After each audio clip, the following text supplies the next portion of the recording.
മഹാനായ തത്വചിന്തകനും സോക്രട്ടീസിന് ശേഷം ലോകം കണ്ട ഏറ്റവും മികച്ച തത്വചിന്തകനും എം എൻ വിജയൻ മാഷ്ക്ക് ശേഷം കേരളം കണ്ട ഏറ്റവും മികച്ച ഫ്രോയിഡിയൻ ചിന്തകനും ഒക്കെ ആയിട്ടുള്ള മഹാനായ മഹാത്മാഗാന്ധിയേക്കാളും വലിയ ദേശസ്നേഹിയായ ശ്രീമാൻ രാഹുൽ ഈശ്വറിനോട് ഒരു 10 ചോദ്യം ചോദിക്കാനുണ്ട്. ചില വസ്തുതകളെല്ലാം കളക്ട് ചെയ്തതിൻ്റെ അടിസ്ഥാനത്തിലാണ് ചോദ്യങ്ങൾ. ചോദ്യം നമ്പർ 1, അദ്ദേഹം ലണ്ടൻ സ്കൂൾ ഓഫ് എക്കണോമിക്സിലൊക്കെ കോഴ്സ് ചെയ്തിട്ടുണ്ട്. അപ്പം ഇദ്ദേഹം പഠിക്കുന്ന കാലത്ത് ഇദ്ദേഹം ഒരു സഹപാഠിയുടെ അടുത്ത്, ആൺകുട്ടിയായ സഹപാഠിയുടെ അടുത്ത് വളരെ മോശമായി പെരുമാറുകയും ആ കുട്ടിയുടെ അടുത്ത് ഇത് പ്രായപൂർത്തിയായവർ മാത്രം കേട്ടാൽ മതി, കുട്ടികളുടെ അടുത്തുണ്ടെങ്കിൽ നിങ്ങൾ കേൾക്കരുത്, നിങ്ങൾ ഒറ്റയ്ക്കിരുന്ന് കേൾക്കുക, നിങ്ങൾ അല്ലെങ്കിൽ ഇയർഫോൺ ഉപയോഗിച്ച് കേൾക്കുക, അതാണ് ചെയ്യേണ്ടത്. കാരണം ഇത് അങ്ങനത്തെ കുറച്ച് വിഷയങ്ങളാണ്, ഇത് പറയാതിരിക്കാൻ പറ്റില്ല. ഇപ്പോഴല്ലെങ്കിൽ എപ്പോൾ പറയും, ഏതെങ്കിലും കാലത്ത് പറഞ്ഞിട്ട് കാര്യമില്ല, ഇപ്പോഴാണ് ഇത് റിലവൻ്റ് ആയിട്ടുള്ള വിഷയം. അങ്ങനെ സഹപാഠി, ആൺകുട്ടിയായ സഹപാഠിയുടെ അടുത്ത് സക്ക് ചെയ്യാൻ വേണ്ടി, നമ്മളെ പച്ചമലയാളത്തിൽ പറഞ്ഞു കഴിഞ്ഞാൽ ഫ്ലൂട്ട് വായിക്കാൻ വേണ്ടി ശ്രമിക്കുകയും ആ കുട്ടി പരാതി കൊടുക്കുകയും ചെയ്തു എന്ന കേട്ട വാർത്ത ശരിയാണോ അല്ലയോ എന്ന് രാഹുൽ ഈശ്വർ പറയണം. രാഹുലൻ ഈശ്വർ വേറൊന്ന് പറയേണ്ടത്, സ്വന്തം മുത്തശ്ശൻ ഈ ശബരിമല വിഷയവുമായിട്ട് ബന്ധപ്പെട്ട് അവിടെ തന്ത്രി കണ്ഠരും മോഹനരുമായി ബന്ധപ്പെട്ട വിഷയത്തിൽ അമിതമായി ഇടപെടുകയും നിരന്തരമായി പത്രസമ്മേളനങ്ങൾ നടത്തുകയും ചെയ്തപ്പോൾ ഞങ്ങളുമായി യാതൊരു ബന്ധവുമില്ല എന്ന് പറഞ്ഞ് രാഹുൽ ഈശ്വരനെ തള്ളി പറഞ്ഞിട്ടുണ്ടോ എന്നത് രാഹുൽ ഈശ്വരൻ പറയണം. ഈശ്വരന് ഇന്ന് അവകാശപ്പെട്ടത് ഈശ്വരൻ നിയമവിരുദ്ധധാരിയാണ്, അതുകൊണ്ട് കേസൊക്കെ ഒറ്റയ്ക്ക് നടത്തുന്ന നിയമവിരുദ്ധധാരി എന്ന രീതിയിൽ എനിക്കെതിരെയും കേസ് കൊടുക്കാം. മൂന്നാമത്തത്, സ്വന്തം അമ്മാവനായിട്ട് വരുന്ന കണ്ഠരും മോഹനർ ഹണി ട്രാപ്പ് കേസിൽ കുടുങ്ങിയപ്പോൾ, ശോഭാ ജോണിൻ്റെ കേസിൽ കുടുങ്ങിയപ്പോൾ ശോഭാ ജോണും രാഹുൽ ഈശ്വരനും തമ്മിൽ അതിൽ ഒരു ബന്ധമുണ്ടായിരുന്നോ? അവർക്കിടയിൽ ഒരു അന്തർധാര സജീവമായിരുന്നോ? അവർ രണ്ടുപേരും കൂടി പ്ലാൻ ചെയ്തിട്ടാണോ അങ്ങനെ അമ്മാവനെ കുടുക്കിയത്, പിന്നീട് നാടകം കളി നടത്തിയത് എന്നതും രാഹുൽ ഈശ്വരൻ വെളിപ്പെടുത്തേണ്ടതാണ്.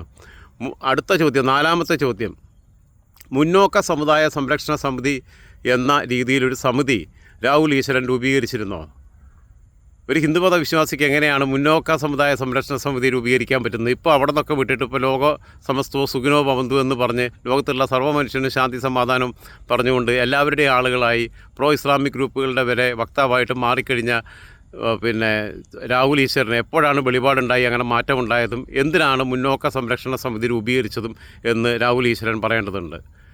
വേറൊന്ന്, മലയാളി ഹൗസിൽ പോയപ്പോൾ അവിടെയുള്ളായിരുന്ന ഒരു പെൺകുട്ടി, ആ പെൺകുട്ടിയുടെ പേര് ഞാൻ പറയുന്നില്ല, ആ പെൺകുട്ടിയുമായി രാഹുൽ ഈശ്വരനെ കഴിഞ്ഞ ദിവസം ഹണി റോസിൻ്റെ വസ്ത്രവുമായി ബന്ധപ്പെട്ട് അത് മലയാളിത്വത്തിന് ചേർന്നതല്ല, ഭാരത സ്ത്രീകൾ തൻ ഭാവശുദ്ധിക്ക് യോജിച്ചതല്ല എന്നൊക്കെ പറഞ്ഞപ്പം, ഭാരത സ്ത്രീകൾ തൻ ഭാവശുദ്ധിക്ക് യോജിച്ച രീതിയിലുള്ള പെരുമാറ്റമായിരുന്നു ആ പെൺകുട്ടി രാഹുൽ ഈശ്വരുമായിട്ടുണ്ടായിരുന്നതും അവർ തമ്മിലുള്ള ഇടപെടലുകളും അവർ തമ്മിലുള്ള ഇൻറ്റിമേറ്റ് രംഗങ്ങളുമൊക്കെ എന്നുള്ളത് രാഹുൽ ഈശ്വരൻ വെളിപ്പെടുത്തേണ്ടതാണ്. അതാണോ രാഹുൽ ഈശ്വരൻ കണ്ട കേരളീയ സംസ്കാരവും ഇന്ത്യൻ സംസ്കാരവും എന്ന് കൃത്യമായിട്ട് പറയേണ്ടതുണ്ട്. ഒരാൾ അതിൻ്റെ കൂട്ടത്തിൽ തന്നെ പറയേണ്ടതെന്ന് വെച്ചാൽ, രാഹുൽ ഈശ്വരന് ഹോർമോൺ പ്രോബ്ലംസ് എന്തെങ്കിലും ഉണ്ടോ? ഹോമോസെക്സിനോട് താല്പര്യമുള്ള ആളാണോ? സെക്ഷലി ഒരു ചെറുതായിട്ട് ഇമ്പോർട്ടൻ്റ് ആയ ആൾക്കും ഒരു കുഞ്ഞൊക്കെ ഉണ്ടാവും. ഒരു കുഞ്ഞുണ്ടാവുന്നതിൽ വലിയ അത്ഭുതമൊന്നുമില്ല. എനിക്കറിയാവുന്ന ഒരാളുണ്ട്, ഒരു കരീംക്ക എന്ന് പറയുന്ന ഒരു മരക്കച്ചവടക്കാരനാണ്. ആൾ മരിച്ചുപോയി, കുഞ്ഞാക്ക, ആൾ മരിച്ചുപോയി. എവിടത്തുകാരനാണെന്ന് കൃത്യമായിട്ട് സ്ഥലം പറയുന്നില്ല. അയാൾ സ്ഥിരമായി വിളിക്കുന്ന ഒരു ഓട്ടോക്കാരൻ ഒരിക്കൽ അല്പം മദ്യപിച്ചിരുന്നപ്പോൾ ഞങ്ങൾ ഒരു കൂട്ടുകാരെല്ലാവരും കൂടിയിട്ട് ചുരം കയറിയിട്ട് മദ്യപിച്ചിരിക്കുമ്പോൾ ഇവനൊരു കുറ്റസമ്മതം പോലെ പറഞ്ഞു, അയാൾ ഇവനെ ലൈംഗികമായി ഉപദ്രവിക്കാറുണ്ട്, സ്വവർഗരതിക്ക് വിധേയനാക്കാറുണ്ട്. പകരം അയാളുടെ ഭാര്യ അതിസുന്ദരിയാണ്.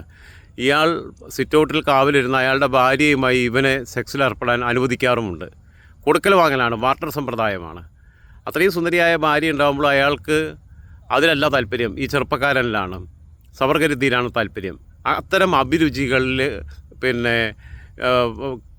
കീഴടങ്ങിയിട്ടുണ്ടോ, അതിന് വശംബദ്ധനായിട്ടുണ്ടോ, അത്തരം പ്രശ്നങ്ങൾ, psychological issues, physical issues Rahul ഈശ്വരനുണ്ടോ എന്ന്, രാഹുൽ ഈശ്വരന് ഹോർമോണായിട്ട് ബന്ധപ്പെട്ട എന്തെങ്കിലും വ്യതിയാനങ്ങളുണ്ടോ എന്ന് രാഹുൽ ഈശ്വരനുണ്ടോ എന്ന് ഡോക്ടറെ കാണിച്ചിട്ടുണ്ടോ? അങ്ങനെ ഉള്ളതായിട്ട് രാഹുൽ ഈശ്വരന് തന്നെ തോന്നിയിട്ടുണ്ടോ? നാട്ടുകാർക്ക് അങ്ങനെ തോന്നിയതായിട്ട് പലരും പറയുന്നതുകൊണ്ടാണ് ഈ കമൻറ്റുകളൊക്കെ കണ്ടിട്ടാണ് ഞാൻ ഈ ചോദ്യം ചോദിക്കുന്നത്. ഉണ്ടെങ്കിൽ ഉണ്ട്, ഇല്ലെങ്കിൽ ഇല്ല, അത്രയേ ഉള്ളൂ. ഞാൻ ആരോപണമായിട്ട് ഉന്നയിക്കുന്നില്ല. എനിക്ക് രാഹുൽ ഈശ്വരനുമായിട്ട് യാതൊരു ബന്ധമില്ല, ജീവിതത്തിൽ ഇന്ന് വരെ കണ്ടിട്ടില്ല. ഈ 2007 രാജാ രവിവർമ്മ പുരസ്കാരം വിശ്വവിഖ്യാതനായ ചിത്രകാരൻ MF ഹുസൈന് കൊടുക്കുമ്പോൾ അതിന് എതിരെ പ്രക്ഷോഭം നയിച്ചിരുന്നു രാഹുൽ ഈശ്വർ. അതിൻ്റെ ഭാഗമായിട്ട് ആ പുരസ്കാരം പിൻവലിക്കാൻ പുരസ്കാര സമിതി നിർബന്ധിതരായോ? ഇപ്പോൾ ഈ പറയുന്ന പ്രോ ഇസ്ലാമിക് ഗ്രൂപ്പുകളുമായി ചേർന്ന് നിൽക്കുന്ന രാഹുൽ ഈശ്വർ സരസ്വതി ദേവിയുടെ നഗ്നചിത്രം വരച്ച വിവാദവുമായി ബന്ധപ്പെട്ട് അന്ന് ആളാവാൻ വേണ്ടി അങ്ങനെ ശ്രമിച്ചിരുന്നു. അന്ന് BJPയിലേക്ക് ഒരു ബർത്ത് കിട്ടാൻ വേണ്ടിയിട്ടുള്ള ശ്രമമല്ലേ നടത്തിയത്. അത് നടക്കാതെ വന്നപ്പോൾ BJPക്കാർ ഗവനിക്കുന്നില്ല എന്ന് കണ്ടപ്പോൾ അവരെന്തായാലും കൂടെ കൂട്ടുന്നില്ല, പരിഗണിക്കുന്നില്ല, അവരുടെ വക്താവായിട്ട് പോലും അവർ നിയോഗിക്കുന്നില്ല എന്ന് കണ്ടപ്പോഴല്ലേ ഇപ്പുറത്ത് കയ്യടി കിട്ടാൻ വേണ്ടി പ്രോ ഇസ്ലാമിക് ഗ്രൂപ്പുകൾ, അതായത് മുസ്ലിങ്ങളെയല്ല പറഞ്ഞത്, ഈ തീവ്രവാദ മനോഭാവമുള്ള സംഘടനകളുടെ നാവായി മാറിയത് എന്ന ചോദ്യം. MF ഹുസൈന് രാജാരവിവർമ്മ പുരസ്കാരം നിഷേധിക്കപ്പെടാൻ ഇടയാക്കിയത് രാഹുൽ ഈശ്വറിൻ്റെ മൂവ്മെൻ്റ് അല്ലേ എന്നതാണ് അടുത്ത ചോദ്യം. 7ാമത്തെ ചോദ്യം, മലയേറിയ വിഭാഗത്തിൽപ്പെട്ട ആദിവാസികളെ 1000ഓളം പേരെ പങ്കെടുപ്പിച്ചുകൊണ്ട് സമരം നടത്തിയത് രാഹുൽ ഈശ്വർ അല്ലേ? അവർക്കും ശബരിമലയിലൊക്കെ വേണ്ട ഉചിതമായ ഇത് കിട്ടണം, അവർക്ക് വേണ്ട ആനുകൂല്യങ്ങൾ കിട്ടണം എന്നൊക്കെ പറഞ്ഞിട്ട് സമരം നടത്തിയത്. എന്നാൽ അതേ മലയേറിയ വിഭാഗത്തിൽപ്പെട്ടവർ മകരവിളക്കിന് വിളക്ക് കൊടുക്കുന്നതിനെതിരെ സമരം നടത്തിയതും പ്രതിഷേധിച്ചതും രാഹുൽ ഈശ്വരല്ലേ?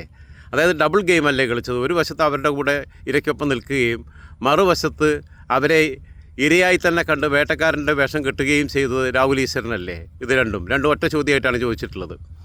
അടുത്തത് മകരവിളക്കിന്, കാരണം അതിനെതിരെ തിരുവിതാംകൂർ ദേവസ്വത്തിനെതിരെ രാഹുൽ ഈശ്വർ പരസ്യമായി രംഗത്ത് വരികയും പ്രക്ഷോഭം നയിക്കുകയൊക്കെ ചെയ്തതാണ്. അടുത്തത് സോളാർ നായികയുടെ മുൻ പങ്കാളിയായിരുന്ന ബിജു രാധാകൃഷ്ണൻ, ഇപ്പോൾ ജയിലിൽ കിടക്കുന്നത് സ്വന്തം ഭാര്യയെ കൊന്നതിൻ്റെ പേരിൽ. അയാൾക്ക് ഈ കേരളത്തിൽ തുടങ്ങുന്നതിന് മുമ്പ് ഗുജറാത്തിൽ ഈ സോളാർ ബിസിനസ് തുടങ്ങാൻ വേണ്ട സൗകര്യങ്ങൾ ചെയ്തു തരാം, എനിക്ക് BJPയുമായി ബന്ധമുണ്ട് എന്ന് പറഞ്ഞുകൊണ്ട് അദ്ദേഹവുമായി ഗുജറാത്തിൽ പോയി വഡോദരയിലോ മറ്റോ പോർബന്തറിലോ മറ്റോ പോയി അവിടെ റൂമെടുത്ത് അയാളോട് സെക്ഷുവൽ ഫേവർ, അതായത് സ്വയം ഒരു സ്ത്രീയായി മാറാനുള്ള മനസ്സുകൊണ്ട് ഞാൻ സ്ത്രീയാണ് എന്ന് പറഞ്ഞ് അയാളെ കൊണ്ട് അയാളുടെ പ്രകൃതി വിരുദ്ധ ലൈംഗികതയ്ക്ക് അയാളെ നിർബന്ധിച്ച് അയാൾക്ക് വഴങ്ങിക്കൊടുക്കുന്ന ഒരു സ്ഥിതി ഉണ്ടായിട്ടുണ്ടോ? അത് കേട്ടുകേൾവിയാണോ അതോ ഉണ്ടായ സംഭവമാണോ എന്ന് രാഹുൽ ഈശ്വരൻ തന്നെയാണ് പറയേണ്ടത് ആ വിഷയത്തിൽ. അടുത്തത് ഹാദിയ വിഷയത്തിൽ ഹാദിയയുടെ ജീവൻ അപകടത്തിലാണ് എന്നൊക്കെ പറഞ്ഞ് ഹാദിയയുടെ അച്ഛൻ്റെയും അമ്മയും ഒക്കെ അടുത്തുനിന്ന് പ്രത്യേകിച്ച് സോപ്പിട്ട് പെർമിഷൻ മേടിച്ച് അകത്ത് കയറി ഹാദിയയെ കണ്ട് അത് കഴിഞ്ഞിട്ട് നേരെ നെഗറ്റീവായിട്ടുള്ള ഒരു വാർത്ത പുറത്തേക്ക് കൊടുക്കുകയും ഒക്കെ ചെയ്ത രാഹുൽ ഈശ്വരൻ ഇപ്പോൾ ഹാദിയ അന്ന് കല്യാണം കഴിച്ച ഷെഫിൻ ജഹാൻ്റെ കൂടെ അല്ല കഴിയുന്നത് എന്നും പുനർവിവാഹം കഴിച്ചു എന്ന വിവരത്തെക്കുറിച്ചും എന്താണ് രാഹുൽ ഈശ്വരൻ്റെ അഭിപ്രായം? ഹാദിയയുടെ വീട്ടുകാർ ഹാദിയയെ പോയി കണ്ടു. ഹാദിയയുടെ ഒറിജിനൽ പേര് ഞാൻ മറന്നുപോയി. കണ്ടു, അച്ഛൻ്റെ പേര് അശോകൻ. അതിനെക്കുറിച്ചുള്ള രാഹുൽ ഈശ്വർ പറയാനിടയായ ജീവൻ അപകടത്തിലാണ് എന്ന് പറയാനിടയായ സ്വന്തം മാതാവിൻ്റെയും പിതാവിൻ്റെയും അടുത്ത് ജീവൻ അപകടത്തിലിടയായി എന്ന് പറയാനിടയായ സാഹചര്യം എന്താണ്? അത് കൃത്യമായി തുറന്നു പറയാൻ പറ്റിയില്ലെങ്കിൽ കേരളീയ സമൂഹത്തെ അദ്ദേഹം തെറ്റിദ്ധരിപ്പിക്കുകയായിരുന്നു ചെയ്തത്. അദ്ദേഹം അവിടെയും വർഗീയവാദികളുടെ കയ്യിൽ നിന്ന് പണം മേടിച്ച് കേരളത്തിൽ വർഗീയവാദികൾക്ക് വേരുറപ്പിക്കാൻ വേണ്ടി ലവ് ജിഹാദിന് വേണ്ട സ്പേസ് ഉണ്ടാക്കി കൊടുക്കാൻ വേണ്ടി അവരുടെ കയ്യിൽ നിന്ന് പണം മേടിച്ച് ചെയ്തതാണ് എന്ന് ആക്ഷേപിച്ചാൽ അത് നിഷേധിക്കാൻ രാഹുൽ ഈശ്വരന് ആത്മാർത്ഥമായി നെഞ്ചിൽ കൈവച്ച് കഴിയുമോ? അടുത്തത് ഇദ്ദേഹത്തെക്കുറിച്ച് ഇദ്ദേഹത്തിൻ്റെ വിക്കിപീഡിയയ്ക്കകത്ത് ഇദ്ദേഹത്തിൻ്റെ മാധ്യമ ജീവിതം,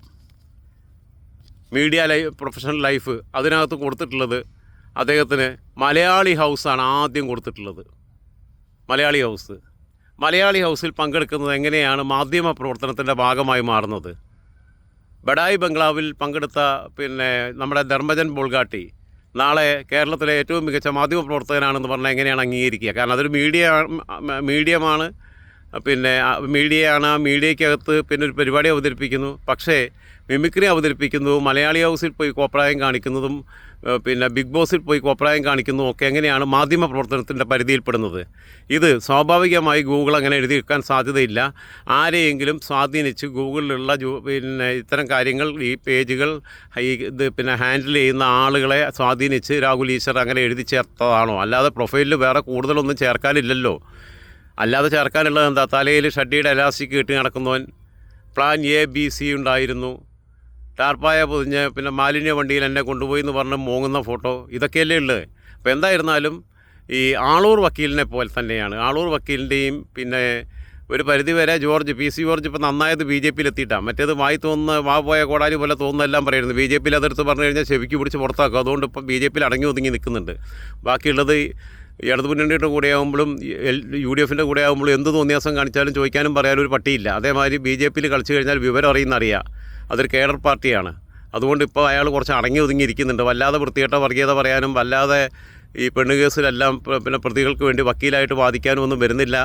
കുറച്ച് ഒതുങ്ങി മര്യാദരാമനായിട്ട് നിൽക്കുകയാണ്. ബി ജെ പിയിൽ ഇല്ലാന്നുണ്ടെങ്കിൽ ബി ജെ പിയിൽ നിന്ന് എടുത്ത് പുറത്തേക്ക് ഇടുന്നറിയാം. അവർക്കെന്ത് പി സി ജോർജ് ഒരു പി സി ജോർജ് പോയാൽ 100 പി സി ജോർജുമാരും വരുമെന്നുള്ള അവർക്കറിയാം.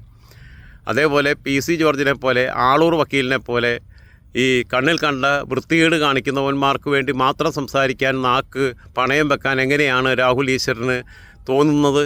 അതിൻ്റെ പിന്നിൽ എന്ത് എത്തിക്സാണുള്ളത് എന്നുകൂടി രാഹുൽ ഈശ്വർ പറയുമെന്ന് പ്രതീക്ഷിക്കുന്നു. ലാൽ സലാം.